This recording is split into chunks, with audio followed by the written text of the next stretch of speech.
Look at this train.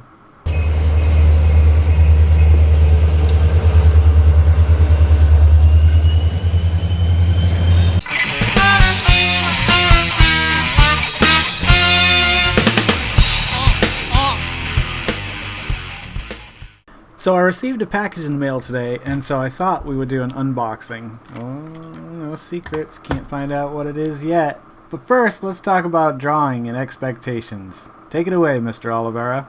That's not why I did all this. I'm testing the microphone, but I was working on coral, and I decided for coral I would draw a coral snake.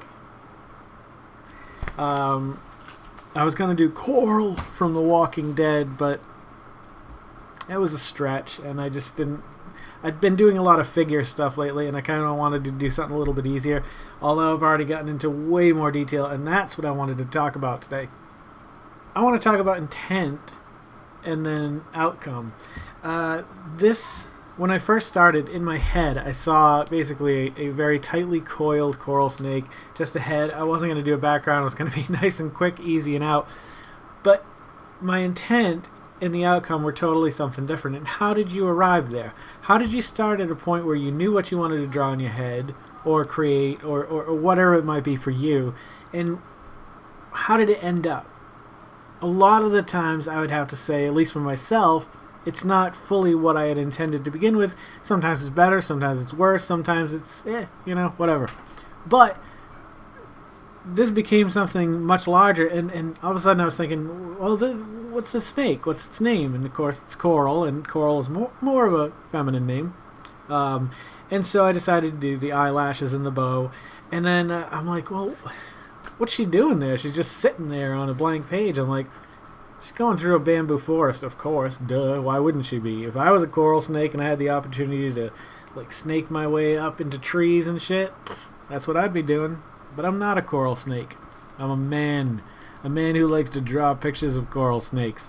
So then of course my head goes a little bit further, and I start thinking about, well, what's the story of this creature, and that's where I'm at now. But this piece was so simple to put together, much like the wormy stuff that I did. I don't know if I ever shared it or not. If I can find something, I'll put it up on here somewhere. And I thought, wow, this would incorporate right into that world that I'd already started to draw.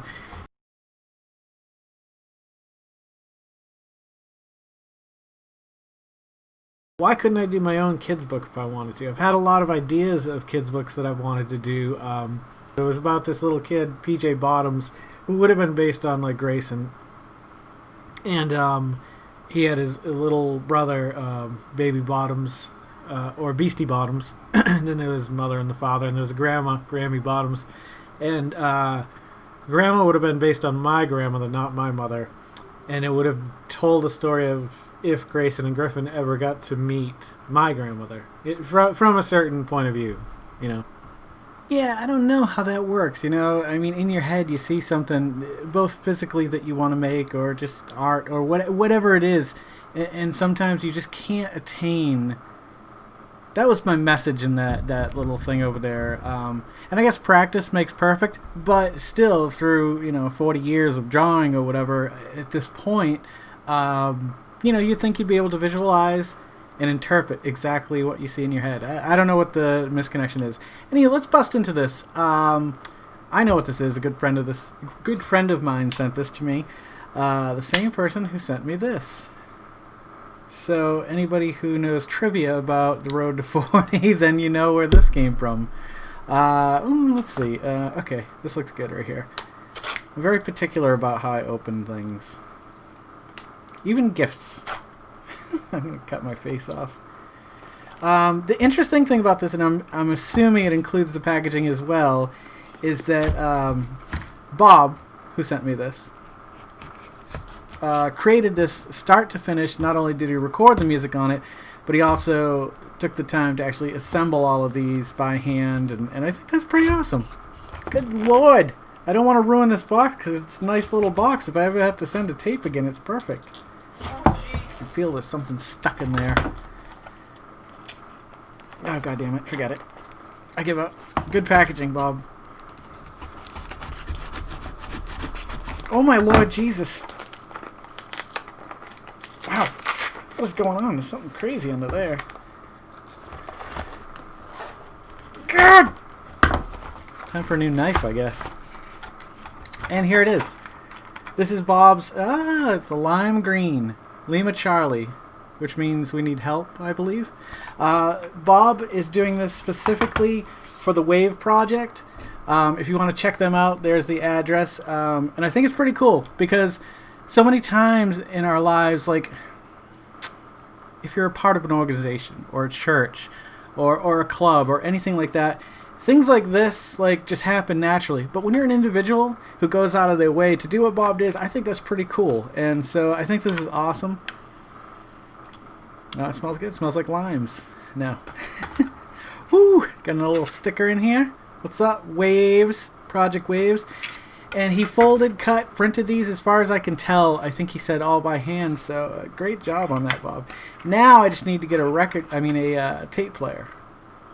A cassette player. Time for a trip to Goodwill. But I'm very excited to hear this. I ordered the digital version so I could actually hear it because I won't be able to hear this until I get a tape player rather. So, one more thing. I meant to show this last week. I actually filmed the unboxing of this, and it was the audio came out horrible. So I'm just gonna show it to you.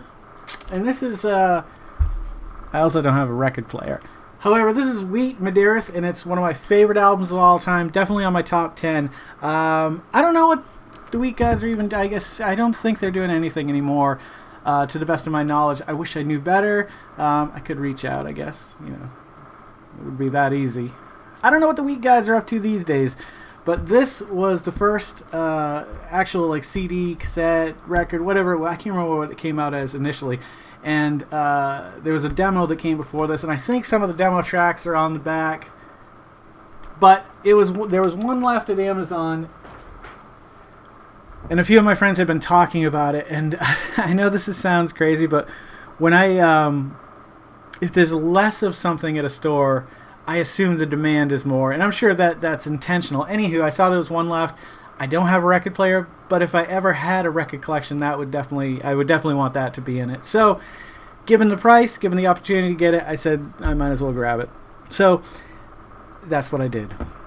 I've got a few things coming up this week. As soon as I can get my hands on the gingerbread Oreos, I'm going to start reviewing those. Also, if I remember to link it, I'll put my friend Paul. He also ate one of the spicy ghost pepper donuts from Dunkin' Donuts. Probably, well, I'll let you watch his video and see what you think of his opinion of it. But we got a few things coming up. We got that. I'm going to do the tiramisu Oreos very soon. I was actually thinking about doing it today, but I got that in the mail, and I thought, you know what, I'd rather just unbox and talk and hang out. And I'm going to get back to drawing now because it's getting close to the end of October, which is Inktober for those artists out there who are following along. I not only managed to catch up, but I managed to draw, ink, scan in this multi-character thing, and then color it. There's nothing amazing about it, but I just like the way it came out, and I love the fact that I've been able to get ahead. And so, like, I'm always working on 2 days out at this point. And little hint and tip for anybody interested, I suggest like going ahead and drawing ones that you feel comfortable or you know exactly what you want ahead of time, and then go back and play with the ink after you've got it illustrated. Unless you're going direct ink, and if that case, then just don't listen to me. Thank you guys for checking these out and stopping by and liking and commenting, sharing and interacting with me. It means the world to me. So don't forget to make somebody smile tomorrow and make yourself a better person tomorrow than you were today tomorrow. Let's make the world spin a little bit happier. Together. Let's sing and dance in the sun and the rain as one, my brothers and sisters. Live life to the fullest and love every moment of it, because you just never know when that last moment's going to come for you. However, never live in fear of that moment. Always live in love and never let your inner child die. Take care of yourselves, take care of one another, and take care of those around you who can't take care of themselves. They are the ones that need it the most. I'm Jason Oliveira with the longest outro in YouTube history. And you guys take care. I'll see you guys a little bit further on down the road. Later.